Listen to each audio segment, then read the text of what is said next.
Good morning, ma'am. Good morning, classmates. Uh, this is my topic. Is all about the three basic pond types. Um,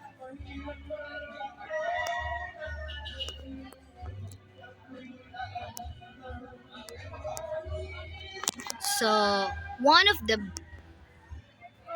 pond types is the sunken pond. So the sunken pond is generally below the level of the surrounding land. So ang sunken pond is kanang ang iyang yuta is below dud siya sa level sa surrounding land. So ubos jud siya sa ang iyang floor is ubos jud siya sa land sa yuta. So number two, the pond is directly fed by the pond is directly fed by groundwater, rainfall, and or surface runoff. It can be, but is not normally supplemented by pumping. So, ang sunken pond no is generally is ang supply or ang kanang nagakuha lang ni siya tubig is tubig lang yun siya sa yuta or the groundwater or ang ginakuhaan lang din og tubig is ang ulan lang po. And number three is the sunken pond is undrainable or only partially drainable, having been built either as a dugout pond or to make use of an existing hollow or depression as the ground, sometimes with additional embankments to increase deep. So ang sunken pond no is undrainable siya tungod kay um kuan man siya sa groundwater lang man siya nagakuha og tubig, and then sa tungod lang din sa ulan. Then it is been built other as a dugout pond. So ang dugout pond is kani siya ang kanang lalom siya nga hole, then ginagamitan siyang mga existing hollow or depression para ang katong mga additional embankments para mo increase good ang kalawomon sa sunken pond. So mo ni siyang gitawag nga sunken pond. So mo ni siya ang picture. So using an existing hollow in the ground kani siya, then ang dugout of low ground, then the additional embankments may be needed to increase the depth. Then so mo ni siya kaning sa ubos, mo ni siya ang kanang what we call this kanang picture yun siya sa inagid siya ang forma sa sunken pond. So next is the barrage pond. So the barrage pond, they are created in the bottom of the valley by building a dam across the lower end of the valley. They may be built in a series down the valley. So ang barrage pond no is dito gid ni siya sa kanang valley or sa kanang bukid or ta siya nga bukid, pero kaning barge pond is dito siya sa patag nga naay mga sapa kani siya kanang sapa or yes kanang ganing sa bukid nga kanang sabi pangalanan na makita ninyo nga naay mga sapa. So dira usually ginatukod ning barge pond. So number two, the barge pond is drainable through the old river bed. So muna ta ko ingon, ang barge pond is dira gyud siya sa kanang mga sapa jud siya kanang ginabuhat tungod kay ang naga-supply or kanang kuha naman sa iya is ang katong daan nga mga tubig or mga sapa or mga tubod. So mo na yung ginakuhaan og tubig. So number three, if large floods are present, the excess water is normally diverted around one side of the pond to keep the level in the pond constant. A diversion canal is built for this purpose. The pond water supply is controlled enough through a structure called the water intake. So ang barrage pond no is kanang kung naamay kanang mahitabo nga kanang mubaha, naaman ang barrage pond is naagid ni siya diversion canal. So diri is naga-divert ang mga nag-exist nga water. So ang barrage pond, ang forma gid ani niya is na mga diversion canal. So gibuhat ni siya for purpose kay if something nga mahitabo kung kibali na ibaha, uh, dito ra mo agi ang mga nanglaba or mga exist water, dito ra siya mo agi. Then the pond water supply is controlled after a structure called water intake. So ang tawag anang naga-controlled sa kanang pond water is water intake. So number 4, directly feed by from a nearby spring, stream, or reservoir. The water enters the pan at a point called the inlet and it flows out a point called outlet. So, ang barrage pond no is sama sa akong giingon gaina nga gikan gid ni siya sa kanang dito gid ni siya gina usually gina himo or gina tukod sa pangalanan na sa kanang sapa gid siya kahit or kanang duol siya sa or naigigkanan nga tubod. So ang tawag anang kuan, tawag anang dira nagaagi ang tubig or the water enters is called inlet. Then pagawas sa tubig, it flows out point called ang tawag ana is outlet.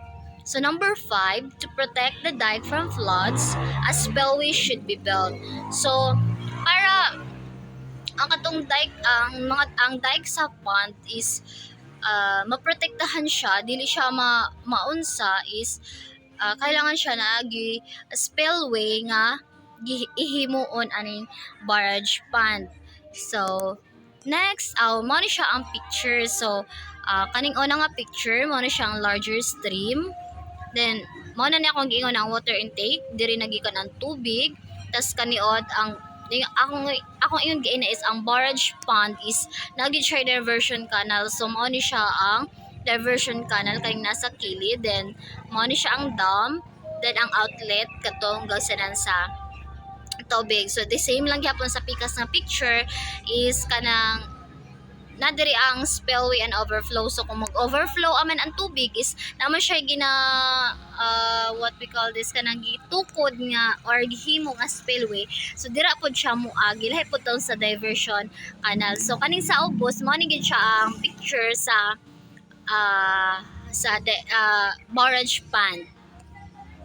Next, the last pond types is the diversion pond. So the diversion pond is fed directly by gravity or by pumping through a diversion canal, which become the main feeder canal from a spring, stream, lake, or the water flow is controlled through a water intake. There is an outlet for each pond. So medyo the same lang gihapon sila sa barrage pond, no. Ang diversion pond is kinagamitan gihapon siya og kanang through pumping. So ginagamitan siya kanang para dito mo kuha og tubig. Then nagikan magyapon siya sa tubod, I mean ana sa sapa. So the water flow is controlled through a water intake. So kung taas man ang taas man ang tubig is ang tawag sa naga-control na is water intake. So there is an outlet for each pond. So ang napoy kada pond niya is naa siya gawsanan og tubig. So number 2, the diversion pond can be constructed either in sloping ground as a cut-fill pond. So ako lang ipakita ang picture kung sa permanent sloping ground as a cut and fill pond, then or on flat ground as a four-dike embankment pond, sometimes called paddy pond. So mo ni siya ang pictures. So mo ni siya paddy ponds built in flat ground, four-dike embankment kaning pinakauna nga picture. Then ang cut and fill pond mao ni siya ang picture kaning sa tunga. Then cut and fill diversion ponds built on sloping ground mao ni siya ang forma. Okay, so next is deconstruction. So after the designing, it's necessary to prepare detailed estimates of the items of work to be carried out as per design. So after kita mag-design o after the designing, if mag-construct ta, importante jud no nga always prepare gyud ta sa mga detailed estimate nga mga gamiton, mga items nga gamiton sa pagtrabaho as per the design. So next is the approximate cost of construction is also be estimated. So it is also important yun no if mag-construct ta ang cost gyud is dapat estimated. So dili lang ta usually di lang ta nga kanang magkuan-kuan lang nga mao na ang kuanon. So dapat iana na gyud nato sa tong mind if magbuhatag fund is kung kaya ba gyud sa atong budget or ina naka-estimated, dapat estimated na gyud. So construction time. So the construction time of the pond is an important factor for pond management. So syempre dapat you have to manage your time yun if mag-construct kay di man gid pwede nga kanang yanuhon lang nato atong trabaho pag maghimo tag pond kay di ba if labi na kanang magkalot-kalot tag yuta, so if busy day ta ana, so if makakalot na ta pag magsigig ulan, so mo balik-balik ba nang yuta niya. So dapat is kanang preparado gyud ta if magbuhatag pond, so dapat i-manage yun nato atong time. So next is if the construction of pond is completed in summer, the pond can be used for farming immediately for next season or monsoon. So preparation of the site should be cleared before the construction. So if maghimo jud tag pond no, so situate jud nga kanang ang site or ang area nga atong butangan og pond is dapat cleared jud siya, hinlo jud siya. Then all the bushes and small plants or etc. should be cut and removed along with the roots. The roots should be totally removed, otherwise the leakage problem will arise later on. So bisan pa mga gagmay na siya nga mga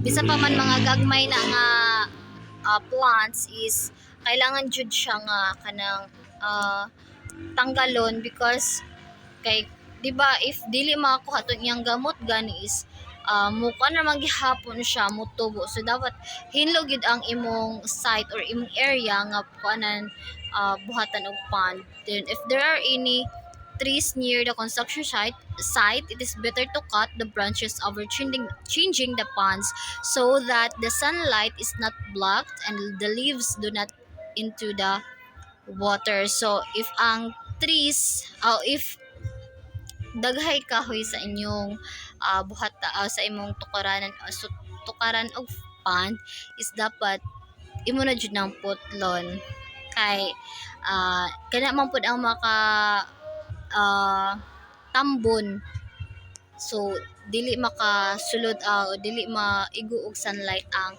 imong pond. So ang sunlight ba is naghatag sa energy man ata na sa mga isda. So it is better to have trees near the ponds but only 5 meter away from the pond. So pwede mo po siya nga naay trees but dili siya duol sa pond. So it dapat is 5 meters away gid siya gikan sa imong tukuran og pond.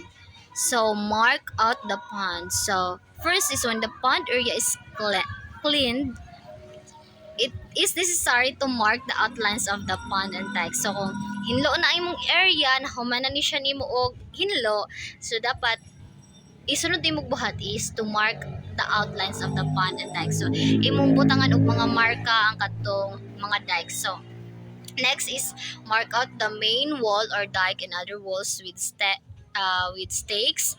The wall should be wide. So ang katong dike or main wall sa pond is butangan na nimo mga mark with stakes. So the wall should be wide. So dapat ang mga walls is na siya lapad gid siya or dako. So plan the depth of the pond and height of walls. Next, the wall should always be at least 30 cm higher than the water level of the small pond and at least 50 centimeter higher for a larger pond. So that's all my report. God bless and thank you.